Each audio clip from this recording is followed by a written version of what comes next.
Նիկոլ Փաշինյանը Աբու Դաբիում է, նա հանդիպել է Ալիևի հետ, խոսակցությունը ընթացել է 5 ժամ, ինչ կապ ունի ԱՄՆ-ն կամ Իսրայելը այդ հանդիպման հետ, իսկ այդ ընթացքում Երևանում նորից խուզարկություններ են և ձերբակալություններ, Աննա Հակոբյանն էլ Նյու Յորքում կրթվում է և կրթում է։ Ողջույն սիրելի բարեկամներ, ես լրագրող Նարինե Կիրակոսյանն եմ, այսօր մենք իրադարձությունների մասին խոսենք, ես ձեզ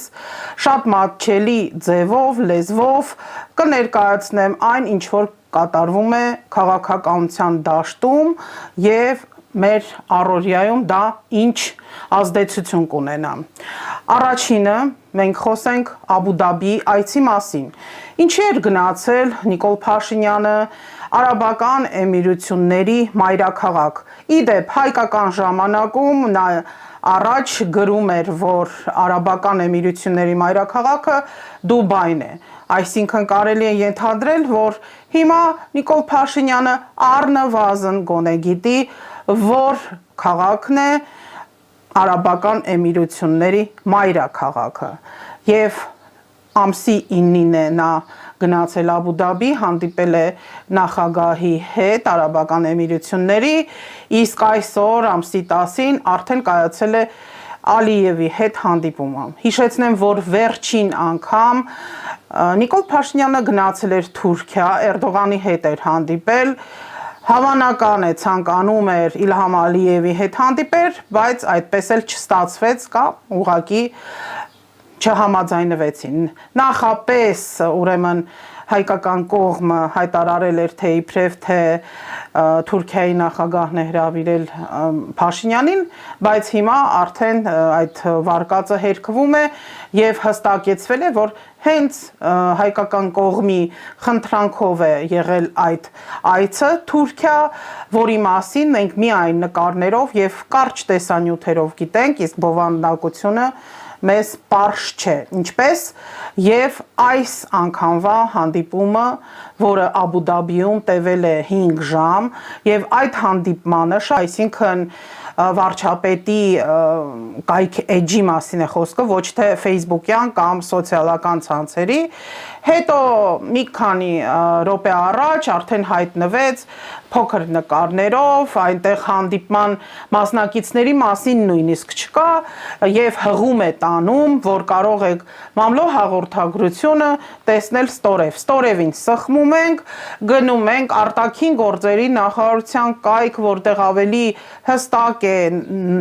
նշվում, որ հանդիպմանը մասնակցել են բացի Նիկոլ Փաշինյանը, իմացել է ընդամենը 1 օր առաջ։ Այսինքն ինչպես և ով է միջնորդել այդ հանդիպմանը և ինչ գաղտնի բանակցություններ են եղել նախորդի, որ կարողանան այդ ամենը կազմակերպել։ Շատ հետաքրքիր է, որ նախապես չիմանալով, այնուամենայնիվ այդ կազմում և Հայաստանի և Ադրբեջանի նախագահների հետ միասին եղել են, ինչպես ասացի արդեն, արտգործնախարարները, Ռուբեն Ռուբինյանը որպես Հայաստանի ներկայացուցիչ, հատուկ ներկայացուցիչ, հիշում եք, մինչև դա հատուկ դեսպան էր եղել Էդմոն Մարուքյանը, որը հիմա այսպես կոչված ընդդիմադիր է դարձել, արդյոք հատուկ բառը միայն վերաբերվում է Հայաստան-Թուրքիա կարգավորման գործընթացին և ինչ կապ ունի Ալիևի հանդիպումը և Ռուբեն Ռուբենյանի մասնակցությունը։ Եվ իհարկե Ադրբեջանի Հայաստանի միջև սահմանազատման հանձնաժողովի պատասխանատու նախագահը Մհեր Գրիգորյանն էլ եղել, այսինքն մենք կարող ենք ենթադրել, եթե պաշտոնական Մամլո հաղորդագրության մեջ այս անուններն են և նկարներում ցույց են տալիս հենց այս մարդկանց և իրենց պաշտոնները այդպես են նշում, ուրեմն այդ հանդիպմանը բացի հայ-ադրբեջանական հարաբերությունների մասին նաև քննարկվել են Թուրքիայի հետ կապված հարցեր։ Այդ հարցերը իհարկե Զանգեզուրի տարածքով կամ Սյունիքի տարածքով միջանցք տալն է, որի մասին էլ ավելի շատ է խոսվում և հատկապես Թրամփի հայտարարություններից հետո սպիսի վարկած կա, այսինքն պաշտոնապես դեռ չի ասվում քողարկված այս այն երկրի միջոցով եւ հատկապես Միացյալ Արաբական Էմիրությունների միջոցով Ամերիկան ուզում է այս տարածաշրջանում Իրանի նաեւ հետ կապված որոշակի գործողություններին դրթի եւ 100% թույլ չտա, որ Ռուսաստանին այլևս մտնա հարավային Կովկասը։ Ամեն դեպքում միջազգային լրատվամիջոցները դրա մասին են մեկնաբանում։ Ինչ է մեզ վերաբերվում։ Ես միշտ ասում եմ, որ քաղաքականությունը պետք է հասկանալի մատուցել հասարակ քաղաքացիներին։ Ես այստեղ եմ նստած, դուք դիմա ինձ եք նայում, ինչ որ մի աշխատանքի վայրում, ձեր տանը, գյուղում, քաղաքում եւ ուզում եք հասկանալ ինչ է կատարվում, ինչու նախապես պարտ հարկատուին, ինչպես Նիկոլ Փաշինյանն է ասում, չի տեղեկացվում, թե այդ ինչ բանակցություններ են գնում։ Իհարկե, մենք գիտենք, որ 0-ից, մեր կետից,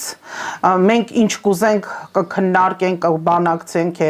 գնում, բայց մենք ենք չէ վճարում իրենց այցելությունների համար վարչապետ Նիկոլ Փաշինյանի, մնացածների, այս իշխանության, կառավարության անդամների եւ նույնիսկ ոչ իհարկե առաջին տիկնոջ, կողակից այսպես ասեմ, որովհետեւ իրավական տեսանկյունից, նաեւ եկեղեցու տեսանկյունից նրանք ամուսիններ չեն, բայց այնուամենայնիվ առաջին տիկնոջ կարգավիճակում եւ դա կառավարության անդամները, այդ թվում ֆինանսների նախարարությունը հաստատել է, որ մեր բյուջեի հաշվին է Աննա Հակոբյանը տարբեր երկրներ գնում։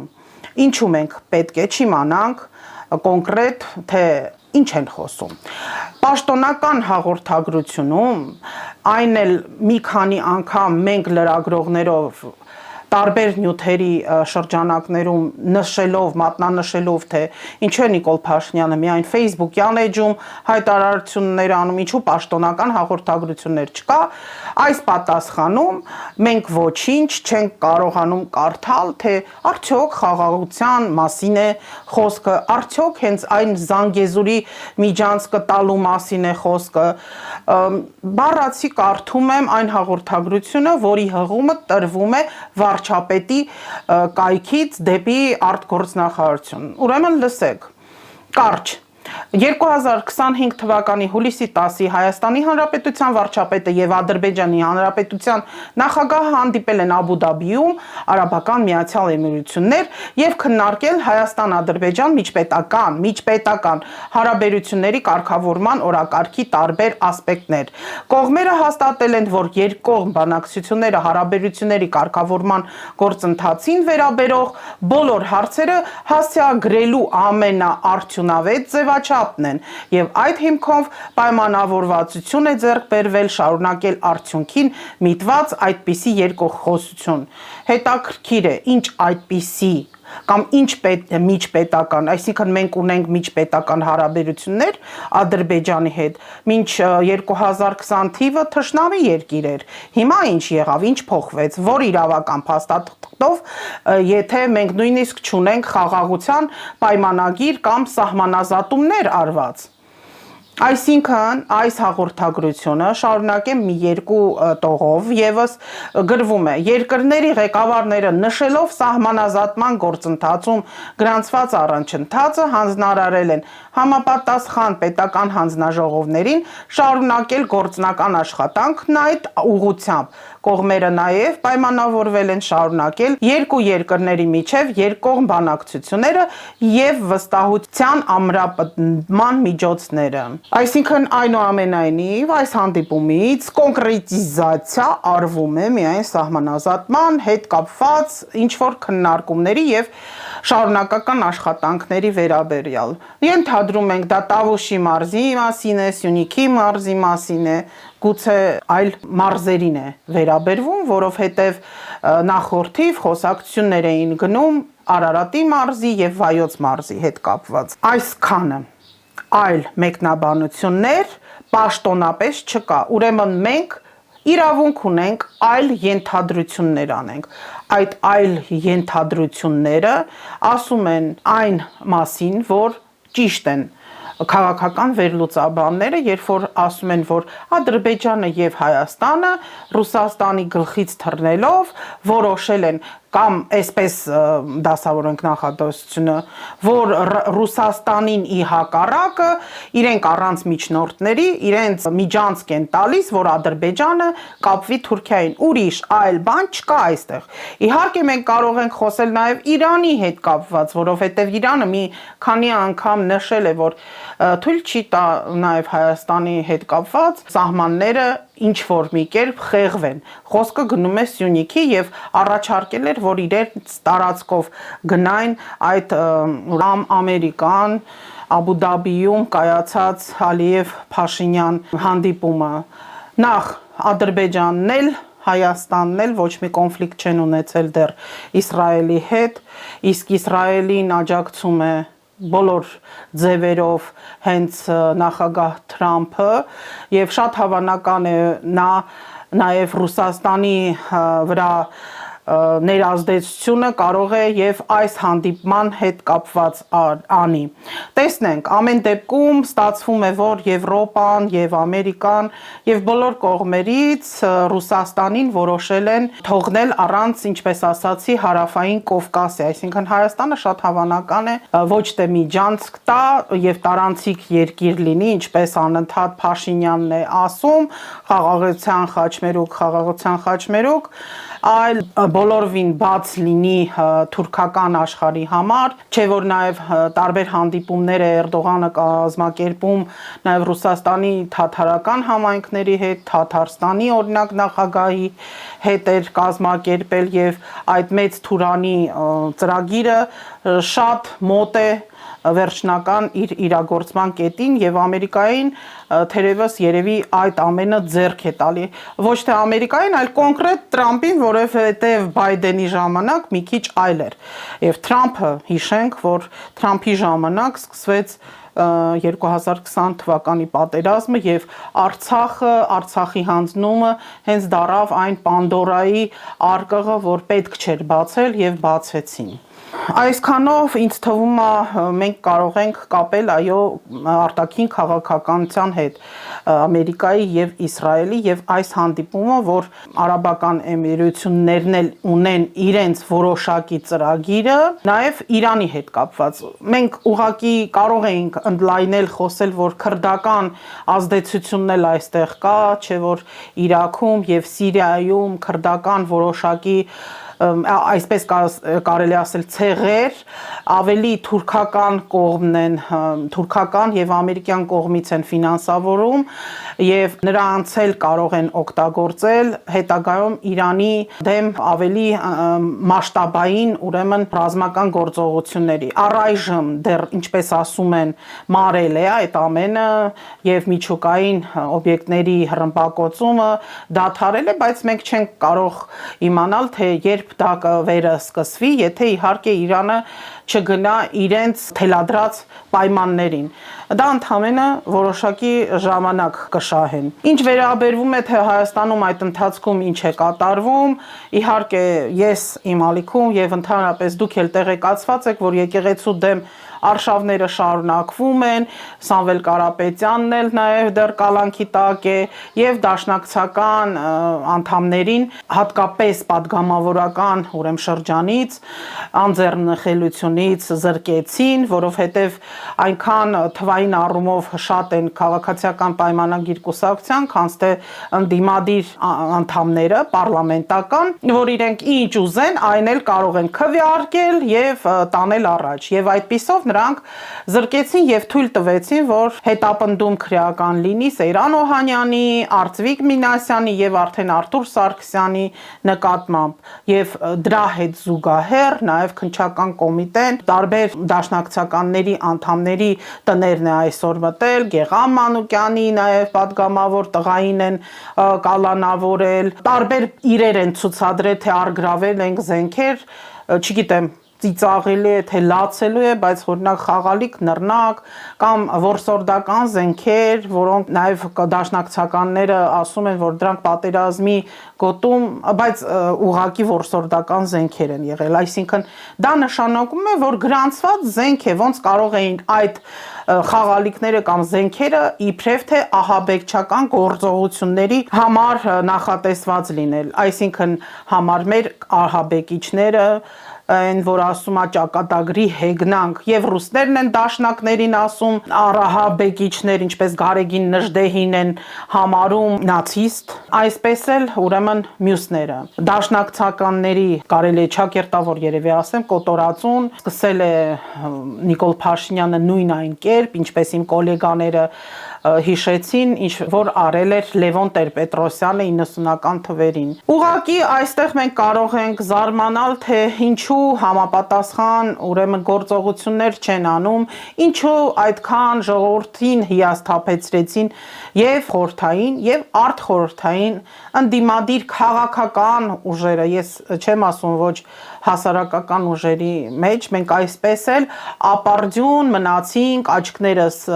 չոր կտրեց, սպասելով, թե երբ պետքա ընդդիմադիրները միավորվեն եւ կարողանան միասնական ուժերով ի վերջո ի փրկություն Հայաստանի Հանրապետությանը, որպեսզի թույլ չտան գահավիժումը, ապամոնտաժումը Հայաստանի Հանրապետության, գործեն Նիկոլ Փաշինյանի կառավարության կասեցման ուղղությամբ, ինչը որ որոշակի առումով սկզբում անվանեցին impeachment, հետո երբ որ իրավական տեսանկյունից ասեցին, որ դա հորինված բան է Սերժ Սարգսյանի կուսակցականների կամ կողմնակիցների կողմից, տարբեր քաղաքական օրինակ մեկնաբաններ տարբեր ձևի են դա ընկալում եւ մատուցում, չստացվեց կամ չուզեցին, չգիտեմ, ես արդեն կասկածում եմ, ուզում էին, թե չէին ուզում, թե իսկապես մենք իրավունք ունենք, որ համարենք դա խաղ է։ Իդեպ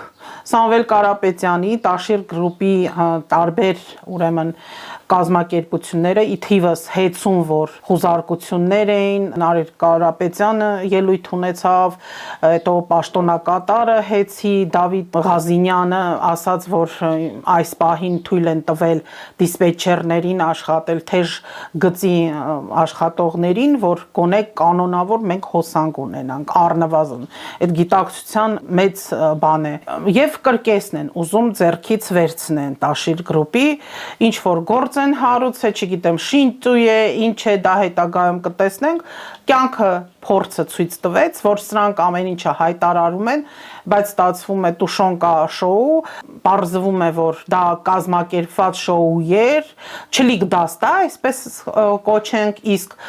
ցավոք սրտի Մանվել Գրիգորյանը եւ շատ շատերը մահանում են, այս ամենը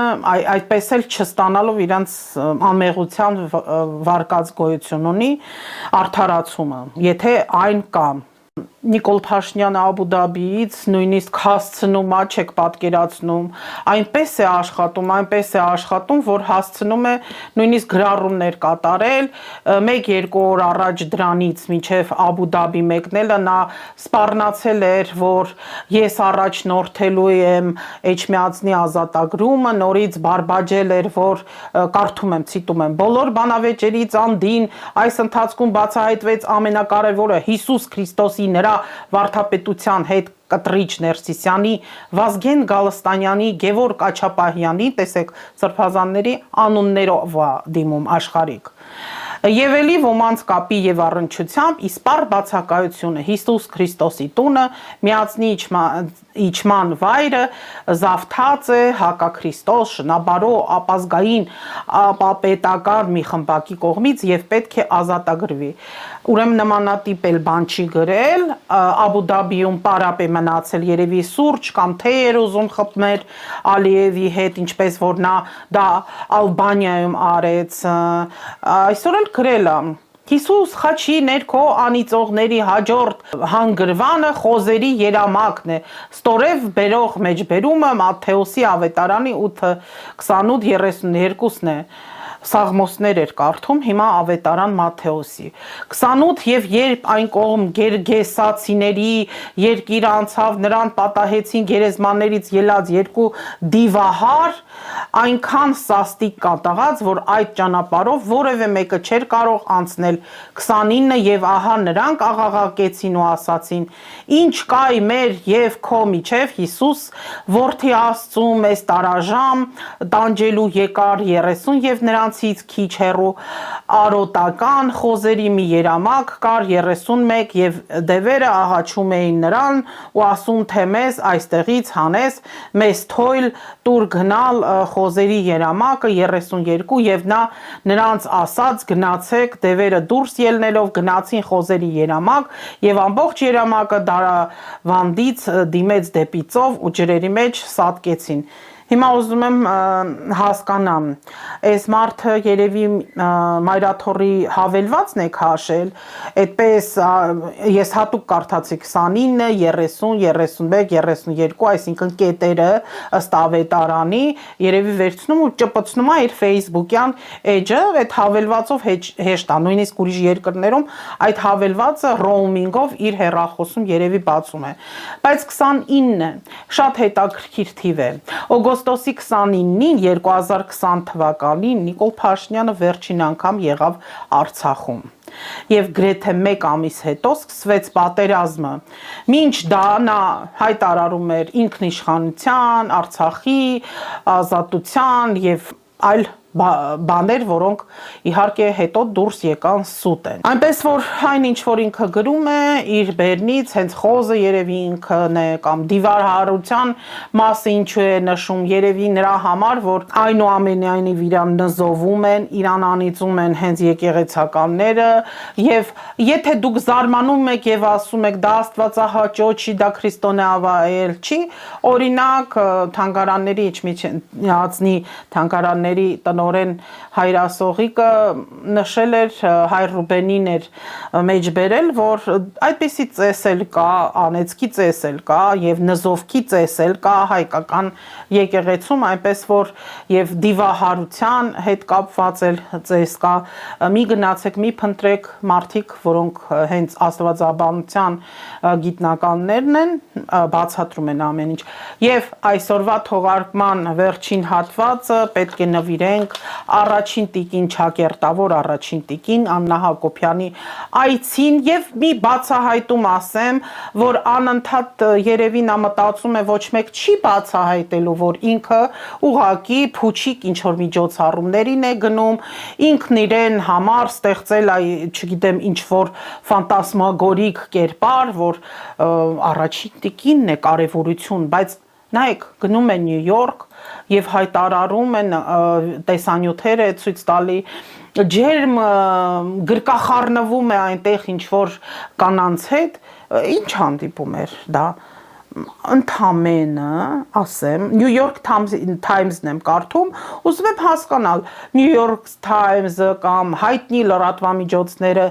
ինչ որ մի տողով գրում են Հայաստանի Հանրապետության վարչապետ Նիկոլ Փաշինյանի կողակից Աննա Հակոբյանի մասին, դե իհարկե ոչինչ, բայց բացատրում են, որ Աննա Հակոբյանը մասնակցել է առաջին տիկինների այսպես կոչված դպրոցում եւ այդ դպրոցը ընդամենը ուշադիր եղեք նվիրված է հանրային առողջությանը, այսինքն այդ դպրոցը ՄԱԿ-ի անցած տարի հիշում եք, որ Նիկոլ Փաշինյանը Աննա Հակոբյանի հետ հեծանիվ էին քշում Նյու Յորքում, որովհետև Նիկոլ Փաշինյանը մասնակցել էր ՄԱԿ-ի գլխավոր ասամբլեային Եվ այդ ասամբլեայի ներկայացուցիչների առաջին տիկինները բոլորը ստացել են հրավեր այս կազմակերպության առաջին տիկինների կոչվում է այդ կազմակերպությունը հրավիրատոմս, որ եկեք մեզ հետ էլ մասնակցեք, բայց որ ասես թե եսիմ ինչ կարևորություն ունի այդ ակադեմիա Global First կոչվում է լեդիների ոչ մի այդքան մեծ ուղղակի իրենք ուրեմն ստանում են ֆինանսավորում այն որ դուք կասեք մասոնական կազմակերպություններից կամ աշխարհի ղեկավարներից աշխարհի մեծագույն խաղացողների այո նաև Ռոքֆելերի Ռոքֆելերի հիմնադրամի, Ֆորդի հիմնադրամի, այդ բոլորը ֆինանսավորում են այս փոքրիկ ուրեմն կազմակերպությունը, ակադեմիա է կոչվում եւ Աննա Հակոբյանը գնում է իբրև թե ինքը իրանից բան է ներկայացնում, բայց չի կարող ներկայացնել, որովհետեւ ինքը հանրային առողջության հետ կապ չունի։ Օրինակ կարող էր ավելի խելացի լիներ կամ այդպիսի ընչաքաղցություն չունենար կամ ամբիցիաներ չունենար եւ օրինակ Ռեյմայի, այսինքն աղանդի քարոզիչի կնոջ այսօրվա ՀՀ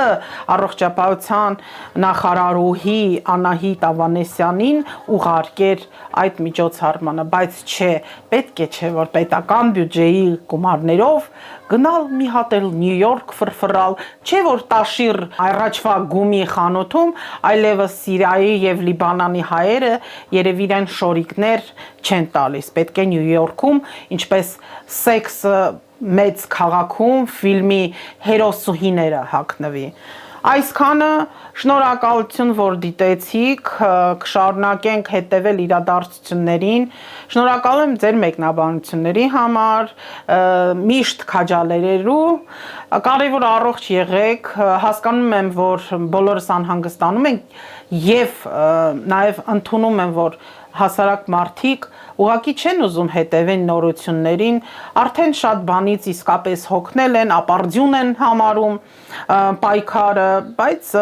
քանի շնչում ենք, քանի ապրում ենք, եւ ինչպես իմ ընկերներից մեկը այսօր ասեց, գործընկերներից, մենք քանի փոքրիկ երեխաներ հատկապես ունենք, իրենք չեն կարող իրենց պաշտպանել, ուրեմն հանուն իրենց պետք է ամեն մեկս մեր ձևով պայքարենք, ինչպես Սիսիանի նախկին քաղաքապետ Արտուր Սարգսյանը ասեց, երբ երեք չառաջորվա ազգային ժողովի խայտառակ ծեծ կրտուքը եղավ, երբ փոխ նախագահը ազգային ժողովի Արշակյանը, այսպես ասած, հրահանգներ է տալիս ձեռքերը ոլորեք, այդ ընդդիմադիրներին քարշ տվեք տարեք, եւ ինձ շատ մեղքս եկավ ՊՊՑ-ի գնդի այդ տղաները, որ այդ բուղաների կարելի ասել, հատկապես ցավալեր դիտել այդ Ռուստամ Բաքոյանի այդ հաղթանդամբ մարդու ոնց է նա խեղտում ընդդիմադիրին, վզից է կոտրում, ձեռքերն էլ սենց բերնին է մցրել ու ճղում է, հետաքրքիր է, բա ինչու դուք չճղեցիք ձեզ Արցախում, ոչինչ, կհամբերենք, Հայաստանի գոյության համար արժի համբերել, ստեսություն սիրելի բարեկամներ, կարևորը առողջ եղեք։